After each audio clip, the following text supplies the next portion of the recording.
আল্লাহর মাহবুব, আল্লাহর হাবিব, যাকে আল্লাহ ভালোবাসেন, যার উপরে আল্লাহ দরুদ পড়েন, ওনাকে গালি দিলে কি হবে? মান সাব্বা নবিয়ান ফাকতুলু, মান সাব্বা নবিয়ান ফাকতুলু, মান সাব্বা নবিয়ান ফাকতুলু।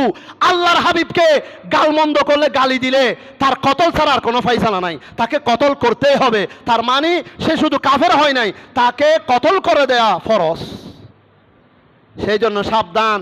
কেন বারবার ইমানের কথা বলি? এমনি গালি দিলে কবিরা গুনাহ, নিজেকে নিজে আপনারা গালি দিলে কবিরা গুনাহ, কিন্তু নবীকে গালি যে দিবে তাকে কতল করা ওয়াজিব। মান সাব্বা নবিয়ান ফাকতুলু, রসুলে পাকের হাদিস।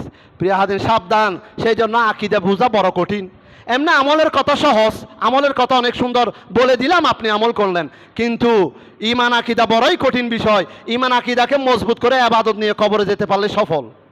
আর ইমান আকীদাকে বরবাদ করে সারাদিন নামাজ দোয়া রোজার কাটতে নিয়ে গেলেও আপনি বিফল।